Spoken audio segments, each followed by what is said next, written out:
Their devotion, your devotion, is saving lives. Today I'm instructing my administration to halt funding of the World Health Organization while a review is conducted to assess the World Health Organization's role in severely mismanaging and covering up the spread of the coronavirus. Everybody knows what's going on there. American taxpayers provide between $400 million and $500 million per year to the WHO. In contrast, China contributes roughly $40 million a year, and even less.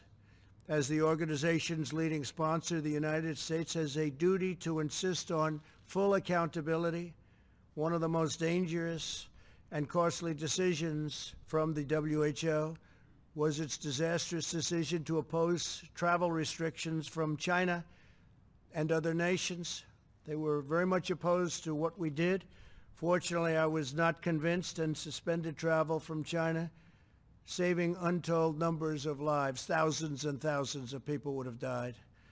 Had other nations likewise suspended travel from China, countless more lives would have been saved. Instead, look at the rest of the world, look at parts of Europe, other nations and regions who followed WHO guidelines and kept their borders open to China, accelerated the pandemic all around the world.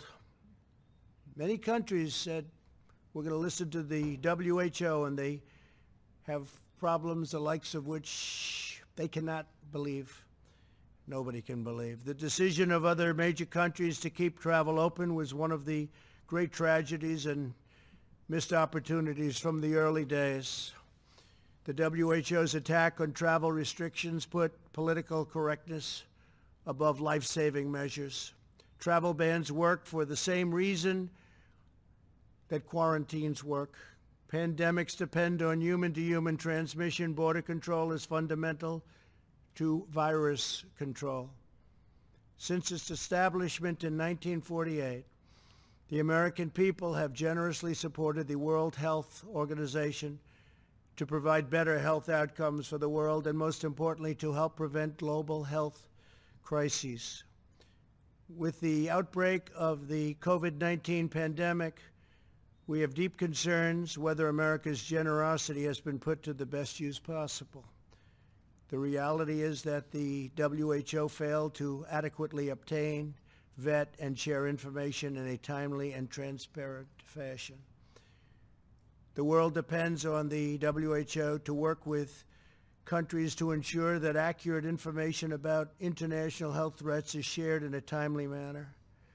And if it's not, to independently tell the world the truth about what is happening.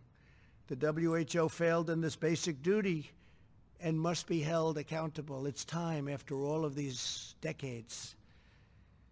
The WHO failed to investigate credible reports from sources in Wuhan that conflicted directly with the Chinese government's official accounts.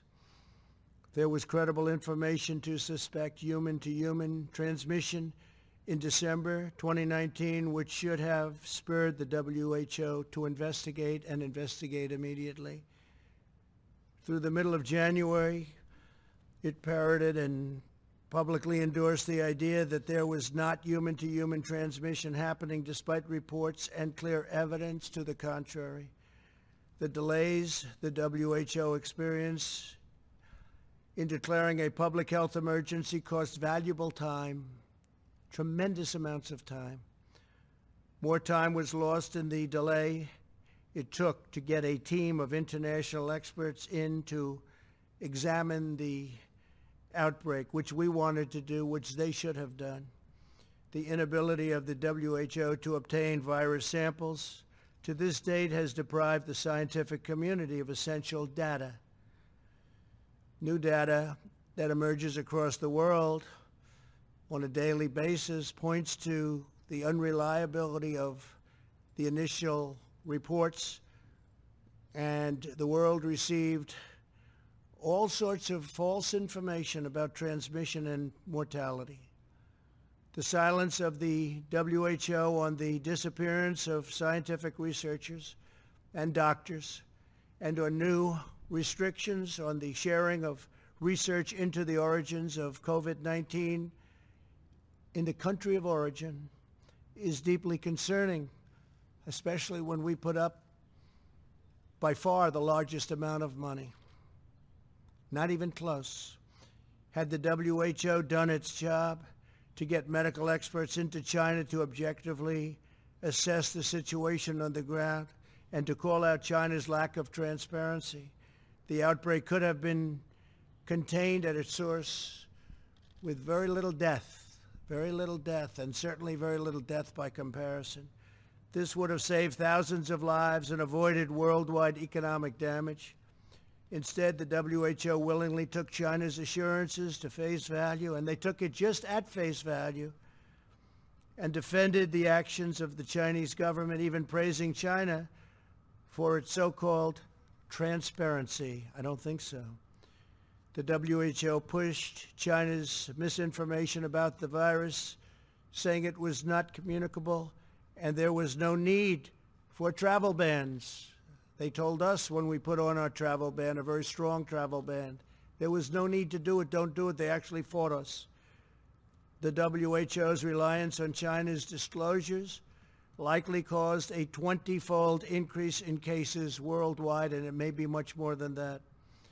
The WHO has not addressed a single one of these concerns, nor provided a serious explanation that acknowledges its own mistakes, of which there were many.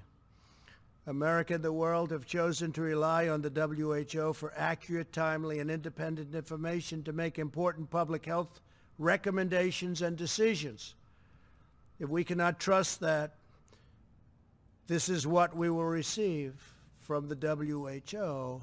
Our country will be forced to find other ways to work with other nations to achieve public health goals. We'll have no choice but to do that. Our countries are now experiencing, you look all over the world, tremendous death and economic devastation because those tasked with protecting us by being truthful and transparent failed to do so. It would have been so easy to be truthful. And so much death has been caused by their mistakes. We will continue to engage with the WHO to see if it can make meaningful reforms. For the time being, we will redirect global health and directly work with others. All of the aid that we send will be discussed at very, very powerful letters and with very powerful and influential groups and smart groups, medically, politically, and every other way. And we'll be discussing it with other countries and global health partners, what we do with all of that money that goes to WHO. And maybe WHO will reform, and maybe they won't.